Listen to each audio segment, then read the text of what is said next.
Beginilah suasana warga desa Tegalwangi, Kecamatan Jasinga, Kabupaten Bogor. Beberapa pekan terakhir ini kemarau berkepanjangan dan berdampak akan sumur di pemukiman warga kekeringan, sehingga warga krisis air bersih setiap harinya. Guna mencukupi kebutuhan sehari-hari, warga turun ke Sungai Ciberem yang jaraknya sekitar 2 km. Meskipun Pemkab Bogor telah memberikan bantuan air, namun belum mencukupi untuk kebutuhan warga, pasalnya kemarau berkepanjangan. Dari data yang diperoleh di Kecamatan Jasinga, 10 desa yang mengalami terdampak kekeringan dan krisis air bersih. Tangki berukuran 8.000 liter yang dibangun untuk warga, bantuan BPBD Kabupaten Bogor belum dapat mencukupinya.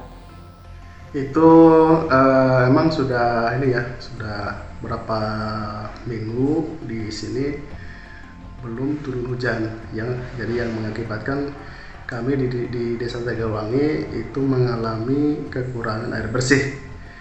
Ya, jadi emang karena tadi kita sudah beberapa minggu tidak turun hujan, jadi banyak sumur yang kering. Oke. Nah, terus selama ini warga mengandalkan apa untuk air bersih?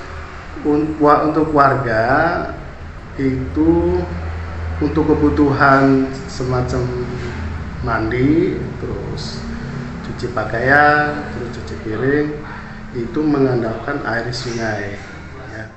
Seluruh dusun di Desa Tegalwangi kini menggantungkan aliran Sungai Ciberem untuk kebutuhan sehari-hari. Diharapkan Pemkab Bogor mendapat tangki air bersih di wilayah Desa Tegalwangi.